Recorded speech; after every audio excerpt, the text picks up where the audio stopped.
nossa circulação é muito importante, porque toda hora o nosso organismo, o nosso coração precisa bombear cerca de 5 litros de sangue ao nosso corpo para poder alcançar as nossas artérias, que vão levando o sangue para órgãos, para as células, tem que levar os nutrientes, hormônio, regulação de pH, inclusive para poder ter uma boa entrega de circulação, você acaba protegendo a questão térmica do seu organismo. Então, a circulação é fundamental. A gente tem que pensar em ter a melhor circulação possível.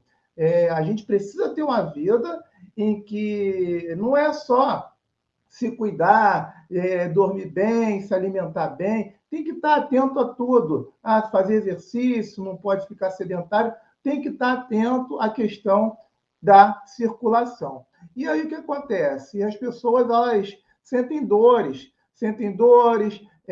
isso acaba sendo um problema muito complexo, né? Porque dava para evitar. Tem muitas situações que dá para evitar a circulação. E aí eu vou citar mais ou menos o que quais são os problemas da má circulação. Por exemplo, dores e inchaços nos pés e nos braços. Isso é uma questão muito clara de má circulação. Úlceras varicosas nas pernas, principalmente nas pernas, porque o sangue, quando ele desce, ele, com as pernas, não tem o benefício da gravidade. Na verdade, a gravidade puxa mais ainda o sangue. E a gente tem no meio das nossas pernas uns bracinhos que jogam sangue para cima. Mas só que o mergulho do sangue para baixo é tão profundo, até os pés, que tem uma hora que esses bracinhos não conseguem ter tanta eficiência para fazer o retorno venoso. E aí o que acontece? Isso começa a gerar úlcera, porque o sangue, ao invés de voltar, ele vai querer ir para o lado, querer fazer varize. E muitas vezes até machuca, gera uma certa lesão no corpo. Então, é uma consequência, sim, de má circulação.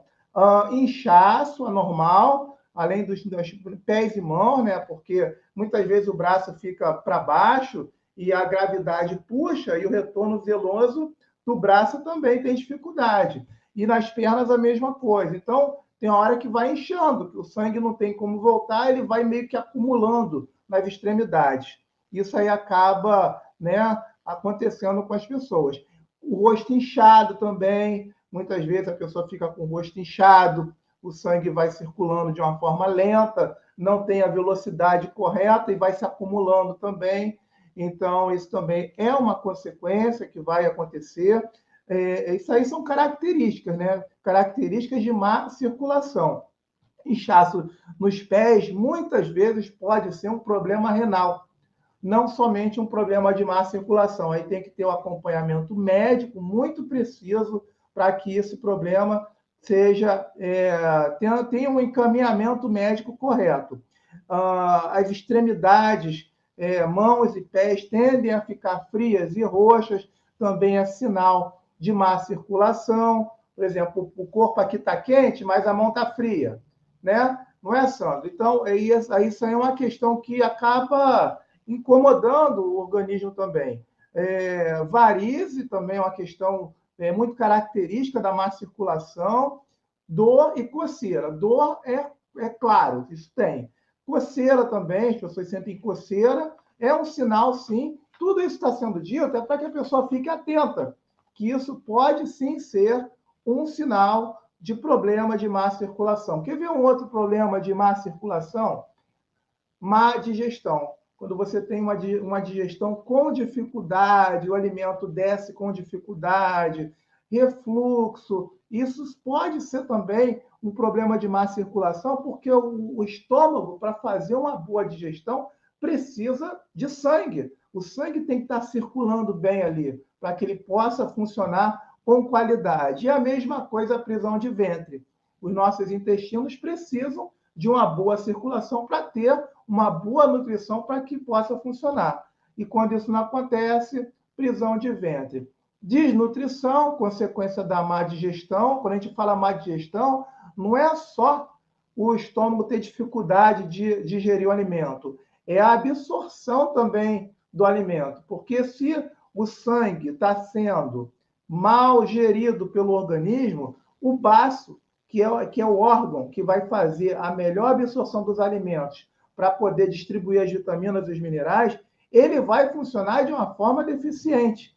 E aí acontece uma desnutrição, porque o baço não faz a boa transformação. Então, a nossa ideia é dar mais um conteúdo de saúde para que você possa ter uma vida segura, sem dores no corpo, uma vida em que você tenha energia para fazer suas atividades e não se preocupe tanto assim com saúde. Então, a gente vai colocando agora para que você tenha essa questão. Outras relações com o problema da má circulação, dificuldade de cicatrização, onde o sangue não chega, a cicatrização ela é mais lenta e acaba sendo muito ruim também nesse quesito. Vamos lá, cansaço.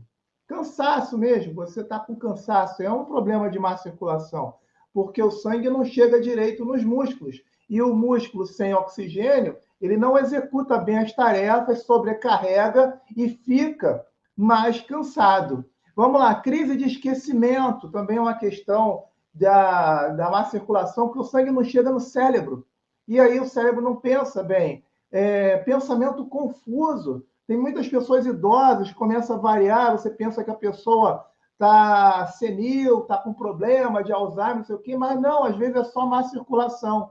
E aí existe um procedimento para que essa pessoa que está com esse problema, se você está com um parente que está com problema de confusão mental, às vezes não fala coisa com coisa, existe conteúdo aqui que eu vou falar para que ela possa recuperar isso, para que você possa, através de alimentação e de busca de formas de ganho de energia, reverter isso. Então, esse é o caminho para que você possa ter uma condição de saúde e qualidade de vida muito maior do que você poderia imaginar, que às vezes a pessoa pensa que envelhecer é difícil, é ruim, não tem jeito. Não é assim. Não é assim. Os orientais não funcionam assim. Eles têm uma vida normal, com 80, 90, até mesmo 100 anos.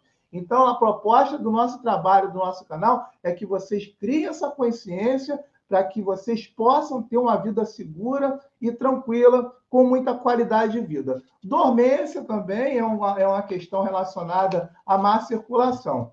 Agora, assim, eu mostrei assim um diagnóstico para quando você estiver passando por alguma situação dessa ou perceber um parente seu com esse tipo de problema, você não demore e já vai logo associando o nome à pessoa e buscar o que tem que ser feito. Eu vou apresentar aqui uma diversidade de coisas que você pode fazer antes mesmo de ir no médico ou até mesmo indo no médico e fazer de forma paralela. Então, vamos falar primeiro de causas de má circulação. Vamos falar das causas que você não tem assim o controle da situação e não dá para evitar, que são, por exemplo, o diabetes. Às vezes a pessoa tem um diabetes e não tem como evitar, ou, claro, muitas vezes tem um excesso de açúcar, mas existem pessoas que têm diabetes por uma questão emocional e acaba manifestando. Então, isso gera má circulação. Diabetes é má circulação, um problema cardíaco também, um problema renal, obesidade, problema da artéria e trombose. Essas aí são as causas assim que não são tão assim palpáveis assim para evitar, né? Você dá para evitar, mas às vezes é muito difícil também, né, ter essa facilidade. Agora, essas aqui que eu vou falar, elas são muito mais fáceis de evitar essas causas aqui, que é o tabagismo. Assim, parar de fumar. Parar de fumar, eu digo fácil no sentido de que é só parar. Né? Não é, eu sei que para muita gente, pelo vício, pela dificuldade, é mais complicado, mas assim, em termos assim de motor, do movimento do seu corpo, você tem como se proteger disso deixando de fumar. E a melhor forma de parar de fumar é colocando medo. Você precisa ter medo de ficar doente, medo de ficar com problema. Quanto maior o medo, maior a chance de parar de fumar. Normalmente, a pessoa que não para são pessoas que não têm medo. Então é preciso apavorar, agravar o caso para que você tome consciência de que o cigarro realmente faz muito mal, faz muito mal. Então, para que você possa se proteger, a gente precisa falar dessa forma. Alimentação errada, muita fritura, não come legumes, não come verduras. Isso é alimentação errada. Então, tem que corrigir a alimentação, beber bastante água. Água é muito importante, porque o sangue circula melhor, ele fica menos grosso, ele tem uma fluidez melhor. Então, a água no sangue é maravilhoso para que você possa ter uma boa circulação. Então, vamos lá, se você quer ter uma boa circulação, beba muita água, porque beber muita água ajuda bastante. Sedentarismo também é uma causa, né? Uma causa enorme. A gente precisa se movimentar, fazer exercício, fazer atividade. Quem faz atividade física faz o corpo se fortalecer mais, cria créditos de energia. Quanto mais forte o corpo, menos energia ele gasta. O corpo gasta menos energia quando é mais forte. E um corpo mais forte é um corpo que faz exercício, que fortalece a articulação, fortalece o músculo. Eu falo, como professor de educação física também, músculo forte não é músculo grande. Músculo forte é músculo em movimento constante. Exercício, movimento, musculatura mantém a capacidade de extensão e contração para que ela possa fazer todos os movimentos. O corpo saudável é o corpo capaz de fazer todos os movimentos que ele nasceu para fazer.